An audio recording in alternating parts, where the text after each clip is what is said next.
వాక్యంలోనికి వెళ్దాం. మొదటి రాజుల గ్రంథము 17వ అధ్యాయము 11వ వచనం. ఆమె నీళ్లు తేబోచుండగా అతడు ఆమెను మరలా పిలిచి, నాకొక రొట్టె ముక్కను నీ చేతిలో తీసుకొని రమ్మని చెప్పాను. ఈ సందర్భం ఎవరి మధ్యలో జరిగింది? నిజానికి ఏలియా, అలాగునే సారేపతి ఆ గ్రామంలో ఉన్న ఒక విధవరాలు. ఆ ప్రాంతం అంతటిలో కూడా 3.5 సంవత్సరాలు వర్షాలు ఆగిపోయాయి. త్రాగడానికి మంచినీళ్ళు లేవు, తినడానికి ఆహారం లేదు. కొదువు ఆ దేశం అంతటా కూడా కరువు వచ్చేసింది. ఆ కరువు కాలంలో దేవుడు ఏలియాతో మాట్లాడి, దేవుడు అంటారు కదా, ఏలియా పలానా వాగు దగ్గరికి వెళ్ళు, నీకు ప్రతిరోజు కూడా కాకులు ఆహారం పట్టుకొచ్చేస్తాయి అని చెప్పారు. దేవుడు ఎలా చెప్పాడో అలాగునే ఏలియా ఆ వాగు దగ్గరికి వచ్చేసాడు. ఆ వాగు దగ్గర ఉన్నప్పుడు కాకులు ఉదయం సాయంత్రం రొట్టె, అలాగనే ఆహారం అంటే మాంసం పట్టుకొచ్చేస్తూ ఉంటే అలా రోజు తింటూ ఉన్నాడు. మరలా దేవుడు ఇంకొక మాట తెలియజేశారు. ఆ మాట ఏంటి అని అంటే, ఏలియా, ఇదిగో సారేపతి అని ఒక గ్రామం ఉంది కదా, ఆ గ్రామంలో ఒక విధవరాలు ఉంది, ఆ ఇంటికి వెళ్ళు, నేను ఆమెకి బోధించిన ప్రకారంగా నీవేం చేస్తావంటే ఆ ఇంటికి వెళ్ళు, ఆ ఇంట్లో నువ్వు జీవించు అని చెప్పాడు. బయలుదేరాడు. మరలా ఏలియా బయలుదేరి వచ్చేస్తూ ఉన్నాడు. సరిగ్గా ఇంటికి వస్తూ ఉంటే ఆ విధవరాలే పుల్లలో ఎరుకుంటూ ఉంది. దగ్గరికి వెళ్ళి అంటాడు కదా, అమ్మ కొంచెం మంచినీళ్ళు తీసుకురా అని అడిగాడు. అయ్యా అలాగే తీసుకొస్తాను, నేను ఇక్కడే ఉండండి అని చెప్పి లోపలికి వెళ్తూ ఉంటే ఈలోగా మరలా పిలిచి, వస్తా ఒక రొట్టె ముక్క కూడా తీసుకురా అని అన్నాడు. అంటే అప్పం తీసుకురమ్మన్నాడు. అప్పం అంటే రొట్టె. ఇలా ఎప్పుడైతే ఏలి అడిగాడో ఆమంటది కదా, అయ్యా నిజము, నేను చెప్పే మాట మీరు నమ్మండి, నా బుడ్డిలో కొద్దిగా ఉంది పిండి, అలాగునే నూనె కూడా కొద్దిగా ఉంది, దయచేసి ఒకే ఒక్కసారి నాకు నా బిడ్డకు వస్తుంది అంతే, అంతకు మించి నా ఇంట్లో ఏమీ లేదు, నా తొట్టెలో పిండి కొద్దిగా ఉంది, బుడ్డిలో నూనె కొద్దిగా ఉందని చెప్పింది. ఏలియా అంటాడు, నీ వెళ్ళు, మొదటిగా నాకు ఇవ్వు అప్పం, అప్పుడు దేవుడిని దీవిస్తాడు అని చెప్పగానే ఆ మాట నమ్మింది, వెళ్ళింది.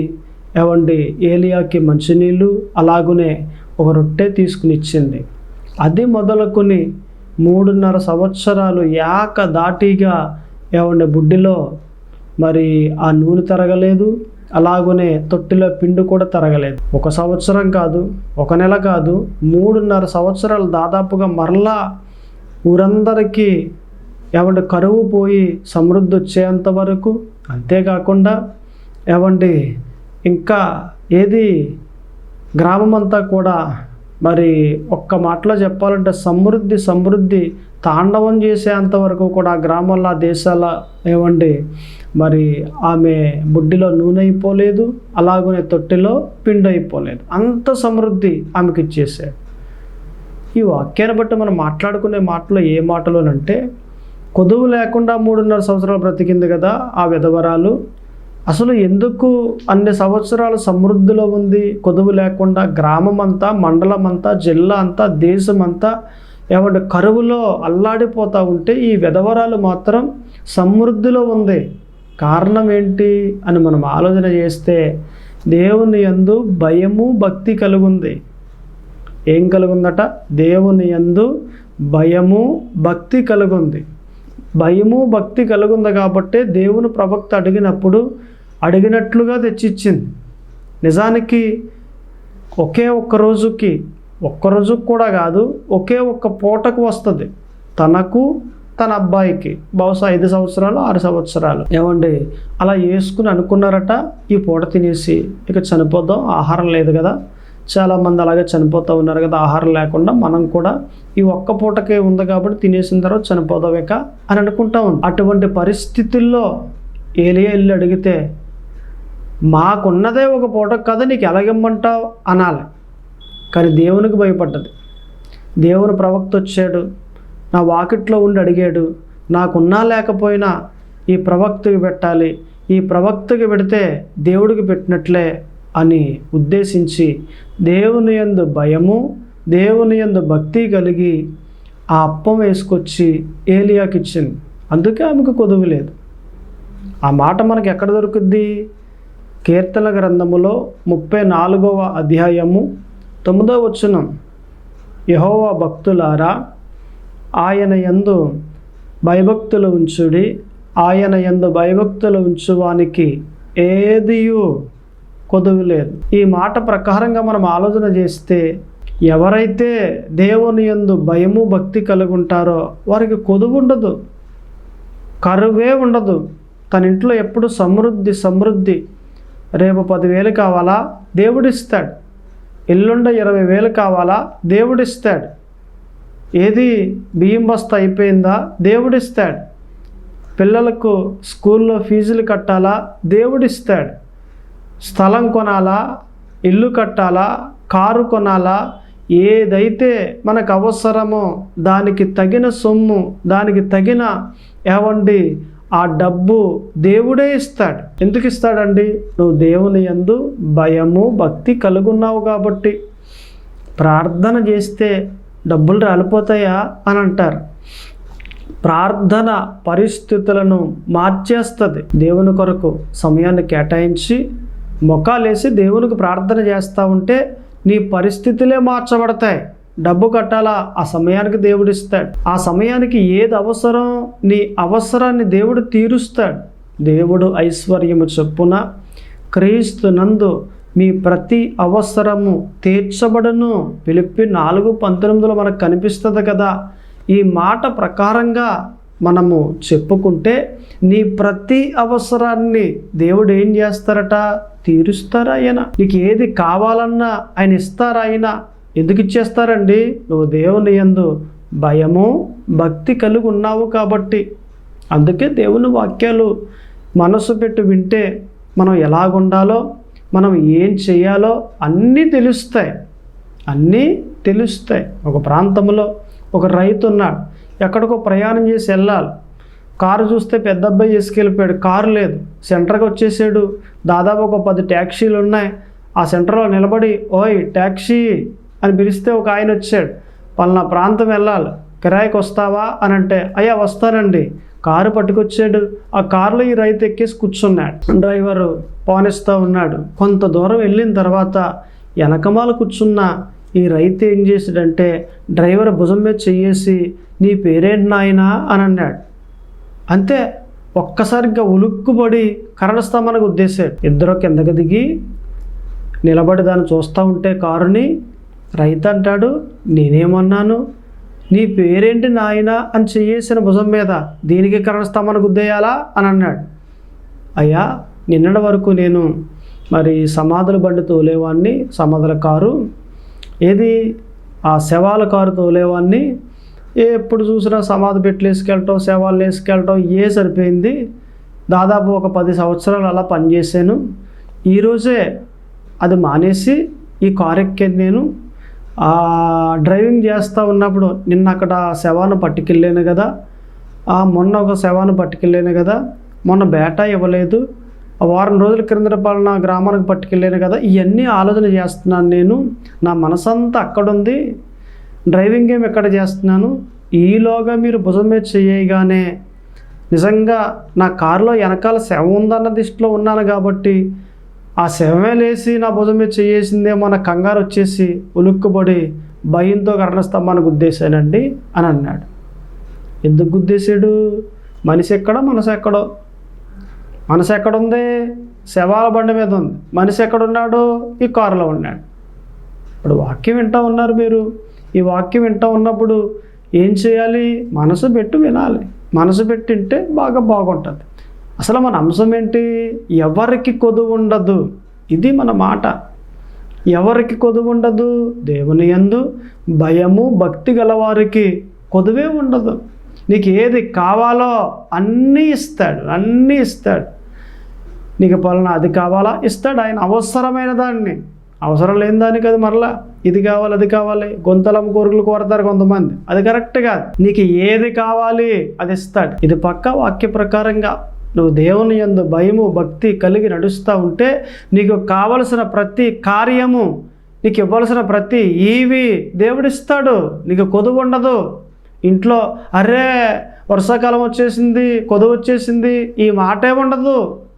బియ్యం అయిపోయాయి, చింతపండు అయిపోయింది, పనులు ఎలాగా ఇది అయిపోయింది, నూనె అయిపోయింది, 2 రోజులైంది తెచ్చుకోలేదు, పచ్చడేసి తింటా ఉన్నాం, ఇటువంటి బాధ ఉండదు. దేవుని యందు భయము భక్తి కలిగి ఉంటే వర్షాకాలమైనా, శీతాకాలమైనా, వేసవకాలమైనా, అది ఏ కాలమైనా కానీ నీవు సమృద్ధికరంగా నడుస్తావు. నీ కుటుంబంలో సమృద్ధి తాండవం చేస్తుంది. ఎందుకని? దేవుని యందు భయము భక్తి కలిగి ఉన్నావు కాబట్టి. ఇంకా చూడండి అసలు ఎవరికి కొదువు ఉండదు అనే మాటలో మనం చూద్దాం. రెండవ మాట కూడా చూడండి ఎక్కడనంటే సామెతల గ్రంథము 28వ అధ్యాయము 27. బేదలకిచ్చువానికి లేమి కలగదు, కన్నులు మూసుకొను వానికి బహుశాపములు కలుగును. బేదలకిచ్చేవానికి ఏం కలగదట? లేమి కలగదు. అంటే ఎవరైతే పేదవారిని చూస్తారో, పేదవారికి ఇస్తారో వారికి ఏం కలగదు? లేమి కలగదు. అంటే ఈ వాక్య ప్రకారంగా మనం ఏం చేయాలి? పేదవారిని చూడాలి. అన్నం లేదా పెట్టాలి, వస్త్రాలు లేవా ఇవ్వాలి, ఏదో మనకు కలుగున్న దాంట్లో నుండే మనం ఇవ్వాలి. ఎక్కువ ఇచ్చేయాలి, ఎక్కువ మోతాదులు ఇచ్చేయాలి, ఎక్కువ సొమ్ము ఇచ్చేయాలి అని బైబిల్ బోధించట్లేదు. కానీ నువ్వు ఎలాగివ్వాలట? నీకున్న కలిమిలో నుండి, నీకున్న సమృద్ధిలో నుండి ఎంతైతే ఇవ్వగలవో అంత పేదవారికి ఇస్తూ ఉండాలి. నీకు వచ్చిన సంపాదన అంతటిలో దేవునికి ఎలాగిస్తూ ఉన్నావో అలాగనే పేదవారికి కూడా కొంత ఇస్తూ ఉండాలి. ఇది కదా భక్తి. పేదవారిని చూడట్లేదండి, ఇంకా నీ భక్తిలో లోపం కనిపిస్తూ ఉంది. తులమో పలమో ఎంతో కొంత పేదవారికి ఇస్తూ ఉండాలి, పేదవారిని చూస్తూ ఉండాలి. నీ ఇంటి ముందరకు వచ్చి నీ గుమ్మం ముందర ఒక భిక్షగాడు నిలబడ్డాడు అనుకో, నువ్వేం చేయాలి?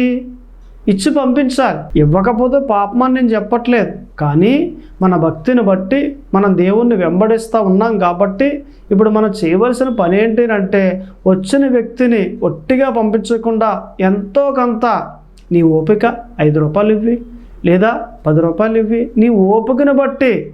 అసలు లేవండి, సొమ్ము ఉండట్లేదండి, 2 రూపాయలు ఇవ్వపోని ఎంతో కొంత ఇచ్చి తృప్తి వచ్చి పంపిస్తే అది నీకు ఎంత దీవెన. డబ్బులు ఉండట్లేదండి పాస్టర్ గారు, అది బియ్యం డబ్బా దగ్గరికి వెళ్ళి ఒక గుప్పుడు బియ్యం వెయ్యి, అది ఎంత దీవెన, అది ఎంత ఆశీర్వాదము. పేదవానికి ఇస్తే అది దేవునికి ఇచ్చినట్లే కదా. కాబట్టి దయచేసి ప్రతి ఒక్కరూ పేదవారిని చూస్తూ ఉండాలి, పేదవారికి పెడతా ఉండాలి. పెడితే లాభం ఏంటండి?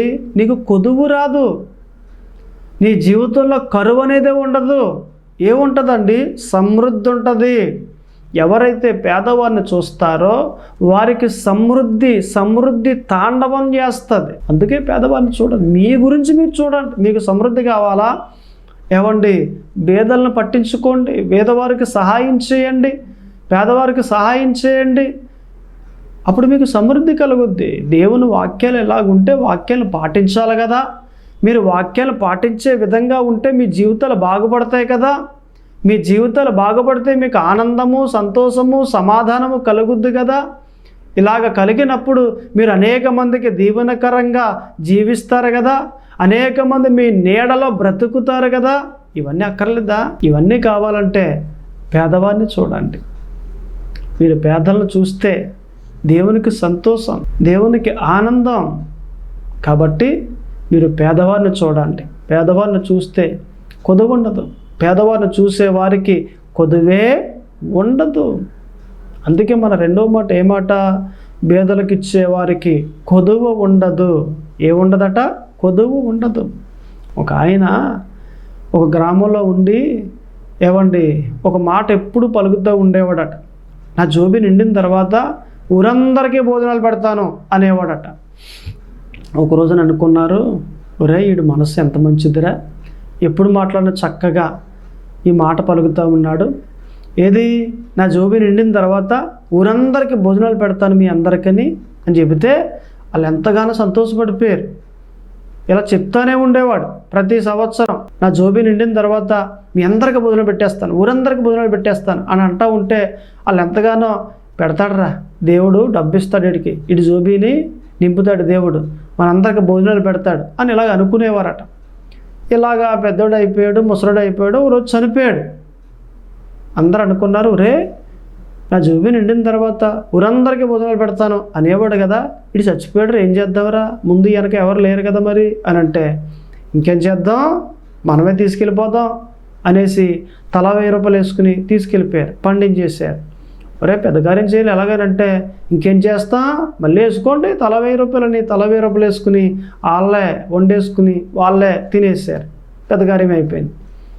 ఇదేంటి రాయుడు, నా జోబీ నిండిన తర్వాత ఊరందరికీ భోజనాలు పెడతానన్నాడు, ఇటు జోబీ నిండలేదు, మనకి భోజనాలు పెట్టలేదు, వీడి భోజనాలు మనమే తిన్నావురా బాబు, మనమే వండుకుని మనమే తిన్నాం అని నవ్వుకున్నారు, వెళ్ళిపోయారు. చేశాడా కార్యం? కొంతమంది ఎలాగ ఉంటారు, నేను పెట్టేస్తా, ఇక వచ్చే సంవత్సరం నుండి ఇక పేదవారిని చూస్తా, భక్తిగా జీవించేస్తా, వాక్య ప్రకారం నడుచుకుంటా, వచ్చే సంవత్సరం వచ్చిందంటే నా బాకీలన్నీ తీరిపోతాయి కదా, ఇక పేదవారిని చూస్తా. ఒట్టిదా మాట, అబద్ధమా మాట, జీవితాంతకాలం చేయలేం. నువ్వు పేదవారిని చూడాలి, భక్తిగా జీవించాలి, పవిత్రంగా ఉండాలి అంటే ఇప్పుడే మొదలుపెట్టు. ఇప్పుడే మొదలు పెడితే నేను నీతిగా బ్రతుకుతా, ఇప్పుడే మొదలుపెట్టు. నేను పవిత్రంగా బ్రతుకుతా, ఇప్పుడే మొదలుపెట్టు. నేను పేదవారిని చూస్తా, ఇప్పుడే మొదలుపెట్టు. నేను దశంభాగం ఇవ్వటం మొదలు పెడతా, వచ్చే సంవత్సరం కాదు, ఇప్పుడే మొదలుపెట్టు. ఎవరైనా ఏదైనా ఒక కార్యం భక్తిలో చేయాలనుకుంటే ఇప్పుడే మొదలు పెట్టాలి. అంతేగాని వచ్చే సంవత్సరం నుండి చేస్తా, నాకు అన్నీ బాగుంటాయి, బాకీలు తీరిపోతాయి, అన్ని సమస్యలు పోతాయి, ఇక వచ్చే సంవత్సరం నుండి భక్తి మొదలు పెట్టేస్తా, చేయలేవు. అది నీ వల్ల కాదు. ఇక జీవితం అంతా అలా గడిపేస్తూ ఉంటావు. అపవాది మరలా వచ్చే సంవత్సరం అని అంటుంది, మళ్ళీ అలాగంటావు. ఆ సంవత్సరం రాగానే ఏమండి మరలా వచ్చే సంవత్సరం పెట్టు గడువు, ఇంకంతే. అలాగే సంవత్సరాలు ముసలోడు అయిపోతావు, ఒకరోజు చనిపోతావు. కానీ పవిత్రంగా బ్రతకలేవు, బీదవారికి ఇవ్వలేవు, దేవునికి దశంభాగం ఇవ్వలేవు. కాబట్టి ఇప్పుడు మొదలుపెట్టు, ఈ కార్యం చేయగలుగుతావు. కొంతమంది చూడండి ఎన్ని రకాలుగా చెప్తారు కానీ చేయరు. నేను బీదవారిని ఎంత బాగా చూస్తానో, ఎన్ని పెట్టేస్తూ ఉంటానో అని అంటారు కానీ పెట్టరు. మాటల్లో పెట్టేసాను అంటారు కానీ ఏమండి నిజంగా బీదవారు వస్తే చెయ్యి ఖాళీ లేదు, పక్కింటికి వెళ్ళు అని అంటారు. ఉన్నారండి అటువంటి వారు. ఒక ప్రాంతంలో ఒక భిక్షగాడు అడుక్కుంటూ వస్తూ ఉంటే గోడ మీద ఒక పిడక చూశాడు. పిడక మీద అరిచెయ్యి వేళ్ళు అవన్నీ ముద్ర చూసి, అబ్బా ఎంత పెద్ద చెయ్యి, బారు చెయ్యి, ఈమె ఇంట్లోకి కానీ వెళ్తే నిజంగా ఆ చేత్తో వేస్తే చాలా ఎక్కువగా బియ్యం వేసినా ఏమిచ్చినా ఎక్కువగా ఇస్తుంది అనేసి ఆ ఇంట్లోకి వెళ్ళాడు. కేకేశాడు అమ్మా అని. భిక్షగాడు పిలవగానే ఆమంటది కదా, చెయ్యి కాలేదు, పక్కింటికి వెళ్ళిందంట. బయటకు వచ్చేసి పిడక మీద చెయ్యి చూసి అరిచెయ్య, చెయ్యి పెద్ద చెయ్యి అనుకున్నాను కానీ కురస చెయ్య అని తిట్టుకుంటూ పోయాడట. అంటారంతే కొంతమంది, నేను పెట్టేస్తా, నేను చేస్తాను, నేను పేదవారికి పేదలకు ఎన్నో ఇచ్చేసాను, నేను ఎన్నో ఇస్తా. ఒట్టిదే. మాటలు కోస్తూ ఉంటారు, మాటలు కొండలు దాటేస్తాయి, కోటలు దాటేస్తాయి, పనులు చూస్తే అంగుళం దాటదు. కొంతమంది అలా ఉంటారు. వద్దు, మనం పేదవారిని చూద్దాం, బీదలకు ఇద్దాం. మనం కలుగున్న దాంట్లో ఉండే ఇప్పుడు దేవునికి దశంభాగం ఎలాగిస్తూ ఉన్నాం, 10వ భాగం. అలాగే మనం ఎంతైతే ఇవ్వగలమో, ఎంతైతే చేయగలమో అంతే ఇద్దాం. కానీ ఇద్దాం, అది దేవుని వాక్యం, ఇద్దాం. కాబట్టి దయచేసి మన 2వ మాట ప్రకారంగా ఏమండి బీదవారికి మనం ఇవ్వాలి. బీదవారికి ఇచ్చేవారికి ఏముండదట, కొదువ ఉండదు. మొదటి మాట ఏమాట, భయము భక్తి గల వారికి కొదువు ఉండదు.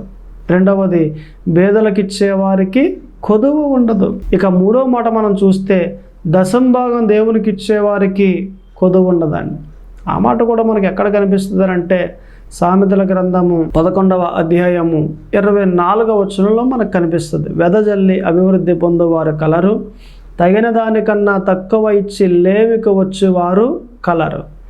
ఇక్కడ మనం తీసుకోవాల్సిన మాట ఏది, తగిన దానికన్నా తక్కువ ఇచ్చి లేమికి అంటే కరువుకి వచ్చేవారు కలరు. తగినది దేవునికి ఎంత ఇవ్వాలి, 10వ భాగం. అంటే 10వ భాగం కన్నా తక్కువ ఇచ్చి లేమికి వచ్చేసేవారు కలరు. మనం దేవునికి దశంభాగం ఇస్తూ ఉంటే కొదువు ఉండదు. ఇవ్వకపోతే మన జీవితాల్లో ఏమొస్తాయి, కరువు వచ్చేస్తూ ఉంటుంది, లేము వచ్చేస్తూ ఉంటుంది. కరువు ఇంట్లో తాండవం చేస్తుంది. అది లేదమ్మా, ఇది లేదమ్మా, డాక్రా కట్టాలి, రేపు పొద్దున్న 2200 కట్టాలి, లేకపోతే 3200 కట్టాలి, డబ్బులు లేవు అని అంటారు. ఏమొచ్చింది? కొదువు. ఎందుకు వచ్చింది? నువ్వు దేవునికి దశంభాగం ఇవ్వట్లేదు కాబట్టి. దశంభాగం ఇవ్వకపోతే ఏవండి, నీ సొమ్మునకు కాపుదల ఉండదు. వాక్య ప్రకారంగా ఇజ్రాయేలీయులకు దేవుడు రాసిన మాటల ప్రకారంగా మనం చూస్తే దశంభాగం ఇవ్వకపోతే ఏవండి, కాపుదల ఉండదు. ఎక్కడుంటుంది? సామెతల గ్రంథములో 3వ అధ్యాయము 9, 10, 11 వచనాల్లో మనకు కనిపిస్తుంది ఆ మాట. అంటే ఈ మాట ప్రకారంగా దశంభాగం ఇస్తే మన సొమ్మంతటికి ఏముంటుంది? కాపుదల ఉంటుంది. కాపుదల. ఇప్పుడు చూడండి, నిజానికి మనం బియ్యం పట్టుకెళ్తున్నాం అనుకోండి, ఆ సంచికి సిల్లు ఉందనుకోండి, ఏమన్నా ప్రయోజనమా? 2 కొంచాల బియ్యం ఉన్నాయి. ఏమన్నా ప్రయోజనమా? 4 కొంచాల బియ్యం ఉన్నాయి. ఏమన్నా ప్రయోజనమా? ఎన్ని వేసినా కారిపోతాయి.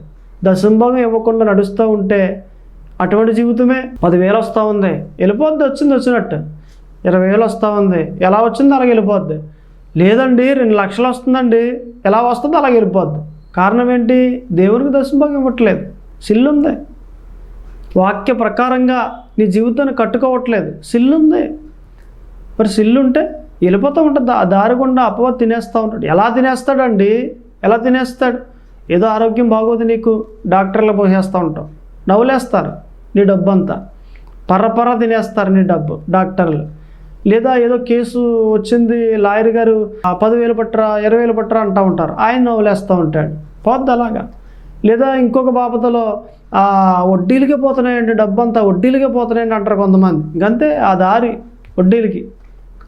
నీ సొమ్మంతా కూడా డాక్టర్లు తినేస్తూ ఉంటారు, లేదా లాయర్లు తినేస్తూ ఉంటారు, లేదా వడ్డీలు తినేస్తూ ఉంటారు. కారణం ఏంటి? నువ్వు దేవుని సొమ్ము తినేస్తున్నావు కాబట్టి. నువ్వు దేవుని సొమ్ము తినేస్తే నీ సొమ్మంతా కూడా అనేక మంది తినేస్తూ ఉంటారు. అపవాదే నవ్వులేస్తూ ఉంటాడు ఏదో రకంగా. మన సొమ్మంతటికి కాపుదలు ఉండాలంటే మనం దశంభాగం ఇవ్వాలి. ఏం చేయాలట? దశంభాగం ఇవ్వాలి. అంతేకాకుండా నేను అంటాను, నువ్వు దశంభాగం ఇస్తే నీకు ఆశీర్వాదం కలుగుద్ది. ఆ మాటలన్నీ మనకు ఎక్కడ కనిపిస్తాయి అని అంటే, చూడండి, మనకి ఈ మాటల ప్రకారంగా మనం చూస్తే మలాకి గ్రంథము 3వ అధ్యాయము 11వ వచనంలో మనకు కనిపిస్తుంది. కాపుదల ఉండదు అనే మాట మనకు కనిపిస్తుంది. సామెతల గ్రంథములో 11:24లో సమృద్ధి కలుగుద్ది అనే మాట మనకు కనిపిస్తుంది. అలాగనే ద్వితీయోపదేశ కాండము 14:28లో కనిపిస్తుంది. ఆశీర్వాదం కలుగుద్ది, దశంభాగం ఇవ్వకపోతే ఆశీర్వాదము కలగదు అనే మాట మనకు కనిపిస్తుంది. ఇలా చూస్తేనండి అనేకమైన మాటలు. దశంభాగం ఇవ్వాలి. భక్తిలో ఏవండి, ఇది ముఖ్యమైనది. విశ్వాసం ఎలాగో ముఖ్యమైనది, దశంభాగం ఇచ్చుట కూడా ముఖ్యమైనది. ప్రేమ ఎలాగో దశంభాగం ఇచ్చుట కూడా ముఖ్యమైనది. ఇలాగున ఈ దశంభాగం ఇవ్వటం వల్ల నీకు దీవెన కలుగుద్ది. ఈ రోజులను బట్టి మనం దశంభాగం ఎందుకు ఇవ్వాలండి? అది ఇజ్రాయేలీయులకు దేవుడు నేర్పించాడు కదా, వాళ్ళకి పెట్టిన ఆజ్ఞ కట్టడు కదా అని అంటారు. దేవునికి మనము ఆజ్ఞ ప్రకారంగా కాదు కానీ ప్రేమపూర్వకముగా, కృతజ్ఞతాపూర్వకముగా దేవునికి ఇవ్వాలి దశంభాగం. అయితే ఇందులో 2 మాటలు మీరు జ్ఞాపకం చేసుకోండి. దేవునికి దశంభాగం ఎందుకు ఇవ్వాలి అని అంటే, 1 మనం దీవించబడ్డానికి, 2 దేవుని సేవ జరగడానికి. ఈ 2 మీ మనసులో పెట్టుకుని దేవునికి దశంభాగం ఇవ్వండి. మీరు దీవించబడతారు. ఒక ప్రాంతంలో ఒక పెద్ద సేవకుడు ఉన్నాడు. ఆయన దగ్గరికి చిన్న సేవకుడు వెళ్ళి అంటాడు కదా, అయ్యా ఈ సంవత్సరం కాస్త మా ఆలయంలో పేదవారు ఉన్నారు, వారికి ఏదైనా దుప్పడ కానీ చీర కానీ చేసి పెట్టండి, ఇవ్వండి అని అన్నాడు. పెద్ద సేవకుడు అంటాడు, మీ ఆలయంలో పేదవారు ఉన్నారా? ఉన్నారండి. ఎంతమంది ఉంటారు? 10 మంది ఉంటారని. ఓ పని చేయండి, నేను ఇస్తే సంవత్సరానికి ఇస్తాను, ఓకే ఇస్తాను కానీ ఓకే, కానీ వచ్చే సంవత్సరం మరలా ఇంకొకళ్ళు ఇవ్వాలి, వచ్చే సంవత్సరం మరలా ఇంకొకళ్ళు ఇవ్వాలి. అసలు పేదవారుగా ఉండకుండా చేసే మార్గం ఒకటి ఉంది, చెప్పనా అని అన్నాడు. అయ్యా చెప్పండి అని అంటే, వాళ్ళ పేర్లు ఎక్కించుకో, ఇంటింటికి వెళ్ళు, ప్రార్థన చేయి, దశంభాగం దేవునికి ఇమ్మని చెప్పు. ఎవరైతే దశంభాగం ఇస్తారో వారు దీవించబడతారు, వారి కుటుంబాల సమృద్ధి కలుగుద్ది అని చెప్పాడు. అలాగేనయ్యా ఇంటికి వచ్చేసాడు, వారి పేర్లు తీసుకున్నాడు. ఏమండి ఆ 10 మంది పేదవారింటికి వెళ్ళి ఒక్కొక్కటిగా ఏమండి మరి గృహదర్శనం చేసి ప్రార్థనలు చేస్తూ ఉన్నాడు. అలా చేస్తూ ఉంటే లాస్ట్ ఇల్లు ఏమండి ఒక స్త్రీ దగ్గరికి వెళ్ళాడు, చిన్న పాక. ఆ చిన్న పాక ఆమె దగ్గరికి వెళ్ళి ప్రార్థన చేయటం మొదలుపెట్టాడు.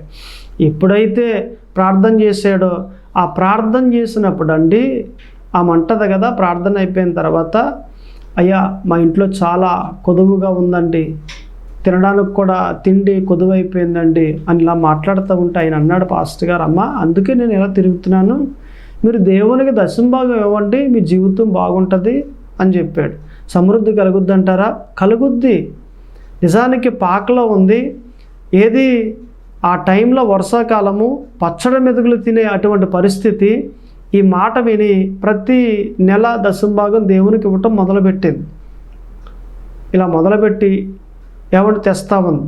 నిజానికి ఏం చేస్తుంది, ఇళ్ళల్లో పని చేస్తూ ఉంటుంది. ఏది, అంట్లు కడిగి అలాగునే వాకిలి ఊడ్చి ఇలా చేస్తే ఒక గృహానికి వచ్చి 1000 రూపాయలు ఇస్తారంట. 3 గృహాల్లో పనిచేస్తూ ఉంది, 3 ఇళ్లలో పనిచేస్తూ ఉంటే 3000 వస్తూ ఉంది. ఇప్పుడు 3000 దశంభాగం ఎంత ఇవ్వాలి? 300 ఇవ్వాలి. ఆ 300 రూపాయలు పట్టుకొచ్చి ప్రతి నెల నమ్మకంగా ఇస్తూ ఉంది. పెద్ద అబ్బాయి అన్నాడు, అమ్మ ఎందుకమ్మా వచ్చేదే 3000 కదా, మరలా దాంట్లో 300 రూపాయలు ఎందుకు దేవునికి ఇచ్చేస్తున్నావు, మాకు అసలు కొదువుగా ఉంది కదా అని అంటే, లేదురా పాస్టర్ గారు చెప్పారు, ఇక వాక్య ప్రకారంగా నేను చేస్తూ ఉన్నాను, ఇంకా దేవుడు సొమ్ము మనం తినకూడదు అందుకే ఇస్తున్నాను అని చెప్పాను. అలాగే ఇస్తూ ఉంది. 1 సంవత్సరం ఇచ్చిందండి. 1 సంవత్సరం ఇచ్చిన తర్వాత సరిగ్గా పెద్ద అబ్బాయి చిన్న అబ్బాయి ఇద్దరు కూడా కాలేజీకి వెళ్తూ ఉన్నారు. అదే టైంలో ఉదయాన్నే ఒక అబ్బాయి వచ్చాడు. రే నేను సింగపూర్ వెళ్ళని తెలుసు కదా నీకు, నా పక్కన ఒక జాబ్ ఉంది, నువ్వు వస్తానంటే తీసుకెళ్తానరా అని అన్నాడు పెద్ద అబ్బాయిని. ఎంతరా జీతం అని అంటే 60,000 రా అని చెప్పాడు. వస్తానరా అని ఆ అబ్బాయితో పాటు ఏమండి ఏసా వచ్చింది పెట్టుకుంటే వెళ్ళిపోయాడు. ఇప్పుడు పెద్ద అబ్బాయికి ఎంత వస్తుంది? 60,000 వస్తూ ఉంది. ఈ 60,000లో 6,000 అలాగునే ఈమెకు వచ్చే 3,000 ఏమండి 6,300 దేవునికి ప్రతి నెల ఇవ్వటం మొదలుపెట్టి అలాగే ఇస్తూ ఉంది. దేవుడు దీవించాడు. ఇప్పుడు చిన్న అబ్బాయి అన్నాడు, ఏంటమ్మా అన్న వీళ్ళు కష్టపడతా ఉంటే 6,000 పట్టుకులు ఇచ్చేస్తావా, 6,300 ఇచ్చేస్తున్నావు నువ్వు, ఎందుకు అంత అలాగా అని అంటే, ఒరే దేవుడికి ఇచ్చేది ఇస్తూ ఉంటేనే మనకు దీవెన వస్తూ ఉంటుంది, దేవుడికి ఎంతలాగా ఇస్తామో అంతలాగా ఎదిగిపోతూ ఉంటాం మనం, దేవుడు నాకు నేర్పించాడు, మీరేం మాట్లాడకుండా ఇచ్చేస్తారని దేవుడి సొమ్ము ప్రతి నెల ఇస్తూ ఉందని.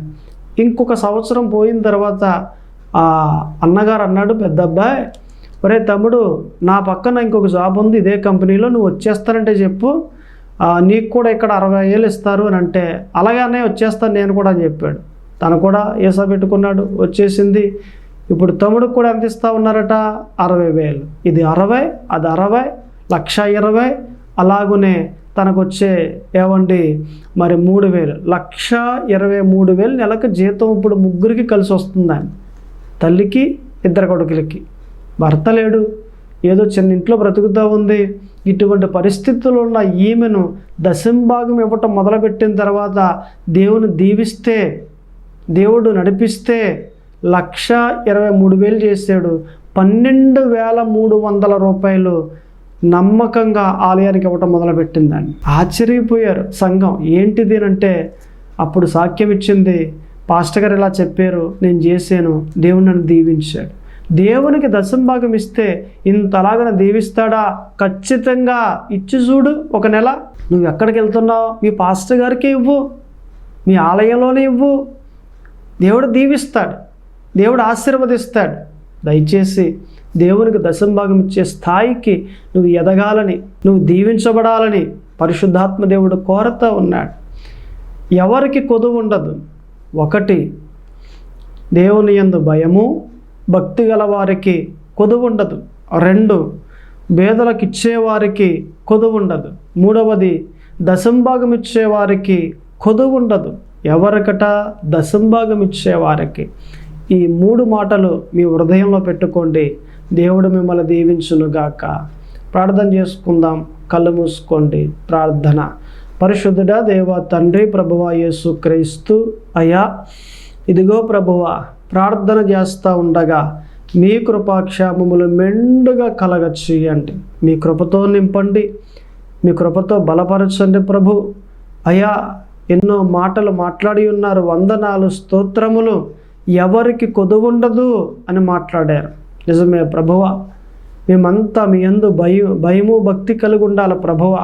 మేమంతా పేదవారికి ఇచ్చేవారిగా ఉండాలి. మీకు దశంభాగం ఇచ్చేవారిగా ఉండాలి ప్రభువా. అప్పుడే మా జీవితాల్లో సమృద్ధి ఉంటుంది. కొదువు అనేదే కనిపించదు. అటువంటి జీవితం, అటువంటి భక్తి కలిగిన జీవితం మా అందరికీ దయచేయమని ప్రార్థన చేస్తూ ఉన్నాం ప్రభువా. ఈ కొద్ది ప్రార్థన ఆలకింపచేయమని యేసు క్రీస్తు పరిశుద్ధ నామమున అడుగుచున్నాము తండ్రి. ఆమేన్.